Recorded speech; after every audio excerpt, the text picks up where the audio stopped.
Nosotros somos Laura, Ana, Andrés y Agustina y hoy les presentamos nuestro trabajo de la mentoría titulado como Clasificación de señales intracraneales de electroencefalogramas en pacientes epilépticos. El set de datos con el que empezamos a trabajar en esta etapa contaba con 9 columnas y 12.010 muestras, contando los datos etiquetados y no etiquetados. Para empezar a usar nuestros datos con los algoritmos de aprendizaje supervisado y no supervisado, necesitábamos antes terminar el proceso de curación filtrando los datos atípicos o outliers.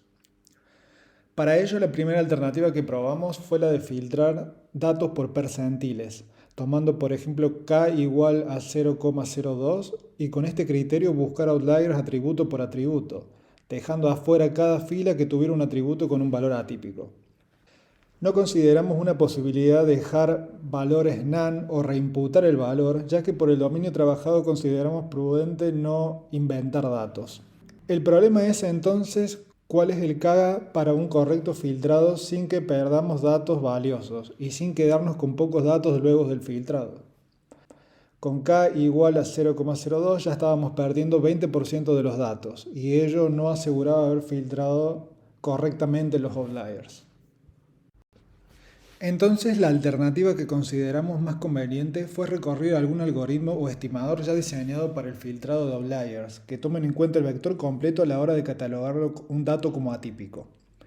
Existen varios como dbScan, entre otros, pero en este caso probamos con Isolation Trees. Este es un método de conjunto que similarmente a Random Forest se vale de varios árboles para construir el estimador final. Cada árbol se construye tomando en cada iteración un atributo y un valor al azar por el cual se van a partir los datos, menor o mayor, iterando hasta que se termine de separar todos.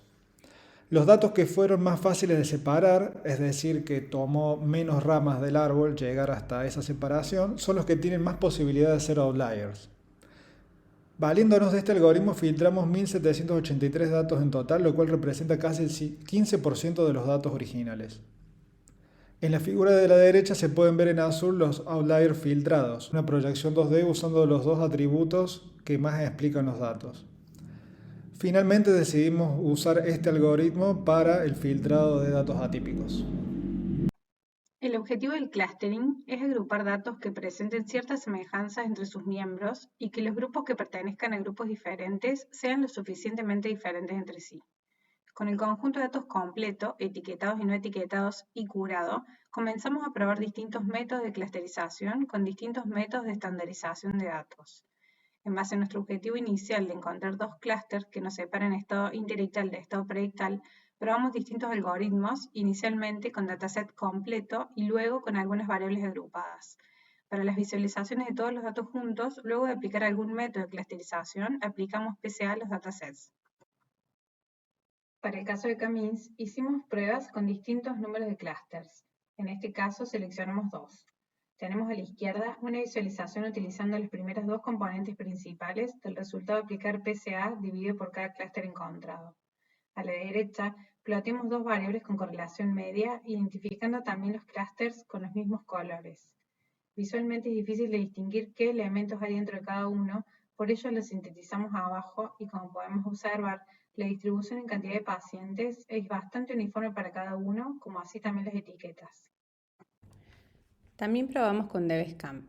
El parámetro fundamental para determinar los números de clúster en este algoritmo es el epsilon, que es el radio de un círculo a partir de un punto determinado, en donde se van a contar aquellos puntos que se encuentren dentro del círculo. En este caso, con un epsilon del 0,17 obtuvimos 3 clústeres como resultado. A la izquierda vemos de nuevo la visualización con PCA y a la derecha las mismas variables que analizamos con K-means, pero con los resultados que arrojó dbScan. El 99% de los datos los agrupan en clúster -1, que son considerados por el algoritmo como outliers. Estas visualizaciones son a modo de ejemplo, pero lo mismo observamos en cada prueba que hicimos. Si reveemos los análisis anteriores de cada variable por separado, podemos notar que los state 0 y 1 se encuentran en la mayoría de los casos bastante solapados. Con lo probado hasta el momento, si bien no logramos separar los datos en state 0 y 1, sí pudimos conocer más en profundidad acerca de nuestros datos. Para abordar el problema de predecir las etiquetas correspondientes al estado predictal usando herramientas de aprendizaje supervisado, probamos los modelos de clasificación. Logistic Regression, que es un modelo lineal y lo usamos de base para contrastar los resultados de otros modelos. Dentro de la familia de algoritmos de Support Vector Machines probamos SVC y NuSVC, y de Ensemble probamos K-Neighbors y Random Forest. Cada modelo lo entrenamos con los datos de cada paciente por separado y también con el dataset formado por los datos de los 3 pacientes juntos. Separamos los datos quedándonos con un 70% para entrenamiento y 30% para validación.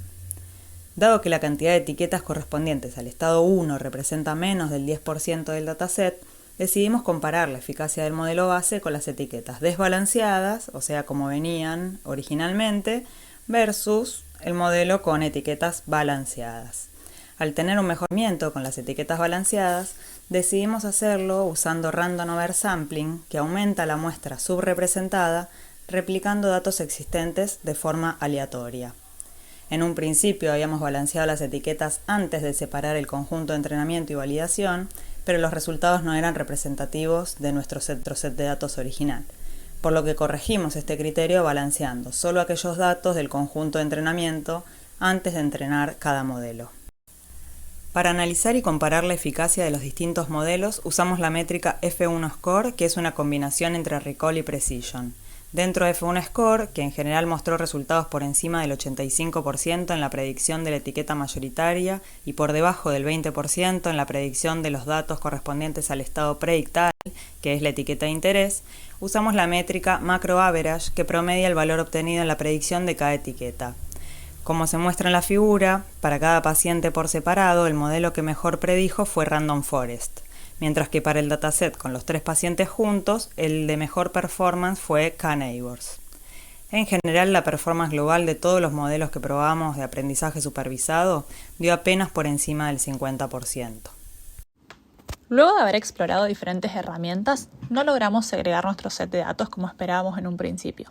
Es decir, no pudimos separar el estado 0 del estado 1, ni tampoco predecir el estado 1 con alta eficacia. Creemos que esto puede estar dado debido a la alta complejidad del problema. La distinción entre ambos estados se estudia desde hace más de 30 años y existen pocas herramientas que logran esta discriminación exitosamente. Este problema se da principalmente porque ambos estados son muy semejantes en términos de actividad eléctrica neuronal. Proponemos como una alternativa futura, entonces, trabajar con los datos crudos, ya que nosotros trabajamos con un set de datos que estaban procesados, el cual incluía mediciones realizadas sobre 16 canales promediados en un único dato.